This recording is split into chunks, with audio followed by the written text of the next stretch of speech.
फिर्यादी भगवान धोंडू पवार राहणार डोंबिवली पश्चिम यांच्या तक्रारीवरून आज विष्णुनगर पोलीस स्टेशन इथे गुन्हा नोंद क्रमांक 458/2025 कलम 318(4) 316(2) भारतीय न्याय संहिता अन्वये आर्थिक फसवणूक व विश्वासघात केल्याबद्दलचा गुन्हा नोंद झालेला आहे।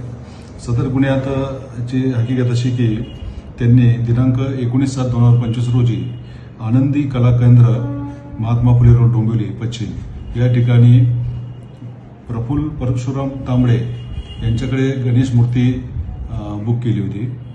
सदर गणेश मूर्ती 3,500 रुपयाची होती आणि त्या आधी त्यांनी 1,501 रुपये आगाऊ रक्कम त्यांना दिली होती। काल रोजी त्यांनी सदर मूर्तीची पाहणी करण्यासाठी सदर कला केंद्राकडे जाऊन चौकशी केली आणि त्यानंतर रात्री त्यांना असं समजले की प्रफुल्ल परशुराम तांबडे हे सदर मूर्त्या सोडून पळून गेलेले आहेत। तर याबाबत त्यांची खात्री झाल्याने त्यांनी आर्थिक फसवणुकीबद्दलचा गुन्हा नोंद केलेला आहे। सदर गुन्ह्याचा पुढील तपास विष्णुनगर पोलीस स्टेशन करीत आहे।